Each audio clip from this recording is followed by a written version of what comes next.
Surgery కంటే hospital bill అంటేనే భయం. అదే మధ్య తరగతికి అందుబాటు ధరలో వైద్యం. Medistar hospitals.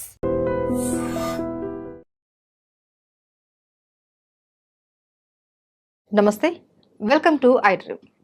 చాలా మందిలో ఛాతిలో మంట, పుల్లటి త్రేంపులు, ఇలా కాకుండా ఇంకా గ్యాస్ట్రిక్ ప్రాబ్లమ్స్ ఇలా ఎక్కువగా వస్తూ ఉంటాయి. అయితే దీనికి సొల్యూషన్ ఏంటి? ఎన్నో మెడిసిన్స్ వాడుతూ ఉంటారు. మార్నింగ్ లేవగానే పొరకడుపున వాడే మెడిసిన్స్తో కూడా మీకు ఎటువంటి ఫలితం లేకపోవచ్చు.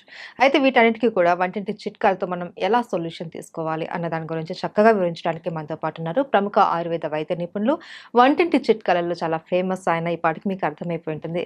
ఆయనే చిట్టుబట్ల మధుసూదన్ శర్మ గారు. వారితో మాట్లాడి అసలు ఈ గ్యాస్ట్రిక్ ప్రాబ్లమ్స్కి ఎలాంటి సొల్యూషన్ చెప్తారు అన్నది అడిగి తెలుసుకుందాం. నమస్తే సార్. సార్, గ్యాస్ట్రిక్ ప్రాబ్లం అన్నది ఇప్పుడు చిన్నపిల్లలు కూడా మాకు ఛాతిలో మంట వచ్చేస్తుంది, పుల్లగా తేన్పులు వస్తున్నాయి, ఏం తినలేకపోతున్నాము అనేసి చెప్తూ ఉంటారు. అయితే గ్యాస్ట్రిక్ ప్రాబ్లం రావడానికి మెయిన్ రీజన్స్ ఏంటి సార్?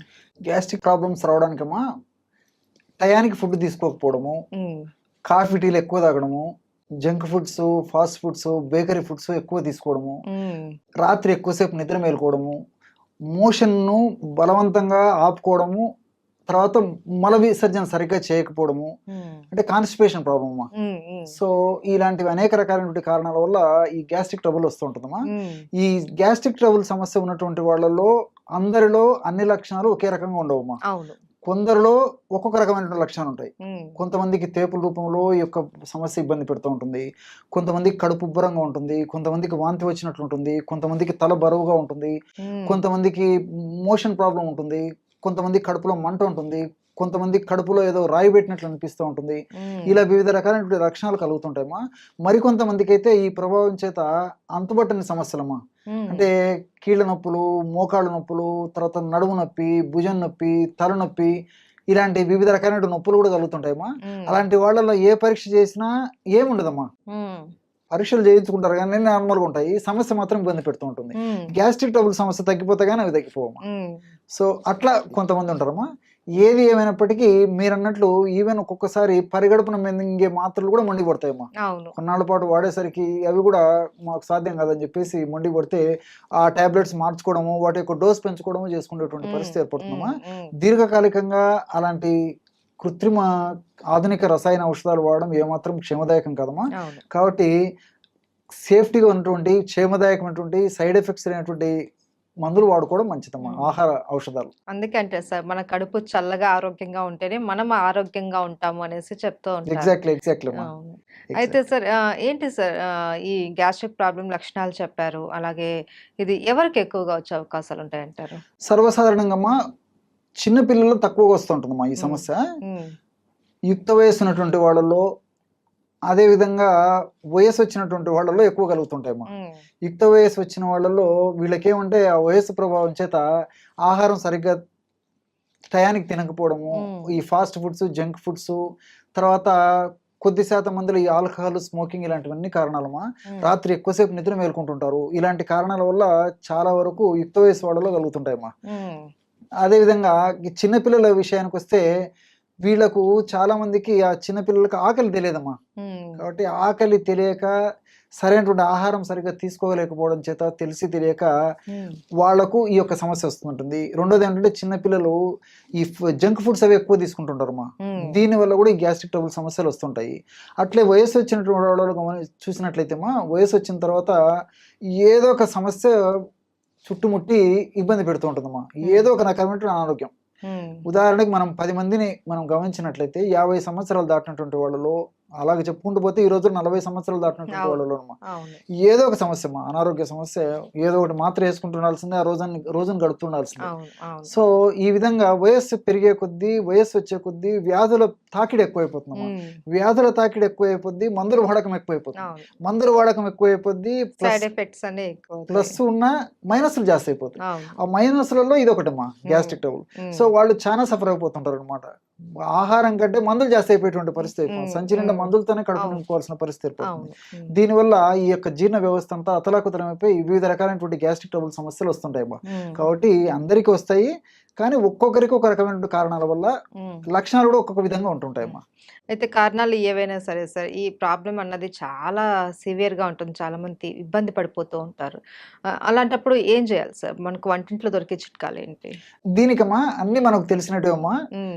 కానీ ఇందులో ఇంత అద్భుతమైనటువంటి ఔషధ గుణాలు ఉన్నాయా, ఇంత రిజల్ట్స్ వస్తుందని చెప్పేసి ఆశ్చర్యం వేస్తుందమ్మా. మనం వాడి చూస్తే గానీ తెలియదు అనమాట దాని హ్మ్. ఫలితము. హ్మ్. కేవలం 3 ఆహార ఔషధాలమ్మా. ఓకే. జీలకర్ర, ధనియాలు, సోంపు గింజలు. హ్మ్. ఎక్కడ ఏ వేలు ఖర్చు పెట్టాల్సిన అక్కర్లేదమ్మా. అవును. అద్భుతమైనటువంటి ఔషధం. హ్మ్. ఈ 3 పదార్థాలు ఒక్కొక్కటి 50 గ్రాములు తీసుకోవాలమ్మా. హ్మ్. అంటే జీలకర్ర ఒక 50 గ్రాములు వేయించేసేసి, హ్మ్. ధనియాలను వేయించి ఒక 50 గ్రాములు, సోంపు గింజలను వేయించేసి ఒక 50 గ్రాములు తీసుకోవాలమ్మా. హ్మ్. అన్ని దోరగా వేయించుకోవాలి. అన్ని కలిపేసి మిక్సర్ అయినా వేసుకోవచ్చమ్మా. హ్మ్. ఓపిక ఉంటే సపరేట్ అని తయారు చేసుకోవచ్చు. ఓకే. లేకపోతే అన్ని కలిపేసి మిక్సర్ వేసేసుకోవచ్చు. హ్మ్. బాగా జల్లి పట్టేసేస్తే సరే ఒక 10 గ్రాములు అటు ఇటు అయినా ఇంచుమించు ఒక 140 గ్రామ్స్ 150 గ్రామ్స్ ఔషధం తయారైపోతుంది. హ్మ్. మొత్తం పౌడర్ బ్రహ్మాండమైనటువంటి పౌడర్ తయారైపోతుంది. హ్మ్. దాన్ని ఒక గాసీసారి నిల్వ ఉంచుకున్నామా, 1/2 టీ స్పూన్ ఉదయం ఆహారం తర్వాత అరచేతి మీద వేసుకొని కొద్దిగా చప్పరించేసేసి నీళ్ళు తాగేసేయాలమ్మా. కొద్దిగా 1/2 గ్లాస్ వాటర్. ఓకే. రాత్రి ఆహారం తిన్న తర్వాత కూడా ఒక 1/2 టీ స్పూన్ ఒక అరచేతులు వేసుకొని చప్పరించాలమ్మా. బాగా ఎంజాయ్ చేస్తూ అది చప్పరిస్తూ మింగేసేయాలి. హ్మ్. ఒక కప్పు అంటే ఒక 100 ml వాటర్ తాగితే సరిపోతుంది. హ్మ్. చిన్నపిల్లలు అయితే కొంచెం డోస్ తగ్గించుకోవాలమ్మా. ఓకే. అంటే 12-13 సంవత్సరాలు దాటినటువంటి వాళ్ళకందరికీ ఈ డోస్ సరిపోతుంది. హ్మ్. ఇంకా 12-13 సంవత్సరాల కంటే తక్కువ ఉన్నటువంటి వాళ్ళలో 1/2 టీ స్పూన్ కాకుండా 1/4 టీ స్పూన్ ఆ రేంజ్లో వాడుకుంటే సరిపోతుంది. హ్మ్. సో ఇది వాడడం వల్ల ఏమైతుందంటే within 3rd day 4th day నుంచి మంచి బ్రహ్మాండమైనటువంటి రిజల్ట్స్ వస్తాయమ్మా. ఓకే. సో ఇప్పుడు మనం చెప్పుకున్నటువంటి లక్షణాలన్నిటికి కూడా ఇది చక్కటి దివ్య పరిష్కారం. ఔషధం. అన్ని దివ్య ఔషధం. అవును. ఇన్ని లక్షణాలు చెప్పాం కదమ్మా. అవును. ఏ లక్షణాలు కానివ్వండి, గ్యాస్ట్రిక్ ట్రబుల్ అంటే కేర్ ఆఫ్ అడ్రస్ ఇదే. హ్మ్. అంత అద్భుతంగా పనిచేస్తుంది అనమాట. హ్మ్. సో మనము ఆధునికంగా ఆలోచించినట్లయితేమా, ఇప్పుడు జీలకర్రలో థైమాల్ అనేటువంటి రసాయన పదార్థము, క్యుమినాల్డిహైడు, ఎపిజెనిన్, ఇలాంటి ల్యూటియోలిన్ అనేటువంటి అనేక రకాలైన రసాయన పదార్థాలు ఉన్నాయమ్మా. హ్మ్. ఇవన్నీ కూడా ప్రత్యక్షంగా పరోక్షంగా గ్యాస్ట్రిక్ జ్యూసెస్ని పెంచేందుకు ఉపయోగపడతాయి. తర్వాత బైల్ జ్యూస్ అమ్మా.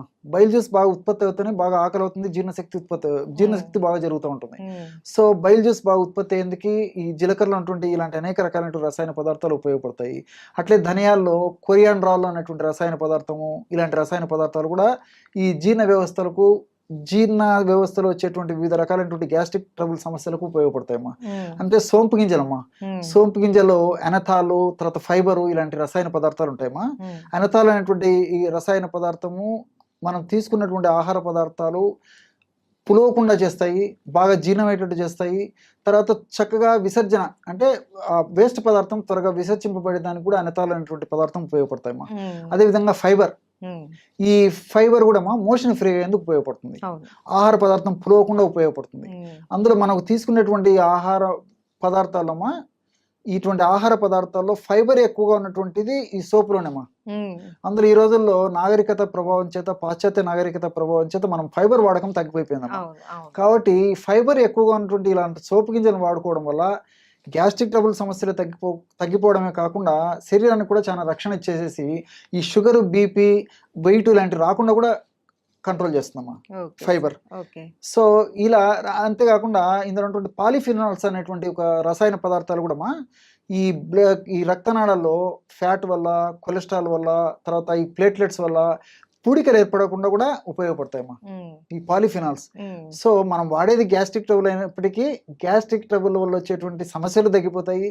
అట్లే వెయిట్కి ఇది పనిచేస్తుందమ్మా. అంటే వెయిట్ వల్ల వచ్చేటువంటి సైడ్ ఎఫెక్ట్స్, హ్మ్. అదేవిధంగా షుగర్ రాకుండా షుగర్ వల్ల వచ్చేటువంటి సైడ్ ఎఫెక్ట్స్ను కంట్రోల్ చేస్తుంది. హ్మ్. అదేవిధంగా ఈ రోజుల్లో గుండె జబ్బుల సమస్య చాలా మందిలో కలుగుతుందమ్మా. హ్మ్. సో గుండెలో బ్లాక్ కావడము, రక్తనాళాల్లో పూడికలు ఏర్పడడం, ఆ పూడికలు కూడా వచ్చిన పూడికలు త్వరగా తగ్గించేందుకు, ఆ పూడికలు రాకుండా ఉండేందుకు కూడా ఇది ప్రొలాంగ్ చేసేందుకు కూడా ఈ యొక్క ఉపయోగపడుతుంది. మల్టీ బెనిఫిట్స్ ఉన్నాయి కాబట్టి అందరూ క్షేమదాయకంగా వాడుకోవచ్చమ్మా. చాలా అద్భుతమైనటువంటి ఔషధం అమ్మా. Okay sir. ఏ లక్షణాలు కనపడినా సరే మనకి 3 పదార్థాలతో చేసుకున్నటువంటి పౌడర్ కొద్దిగా తీసుకుంటే చాలు. చాలా చక్కటి రిలీఫ్ అయితే మనకు దక్కుతుంది. డెఫినెట్ అమ్మా. Right. Thank you so much sir. నమస్తే.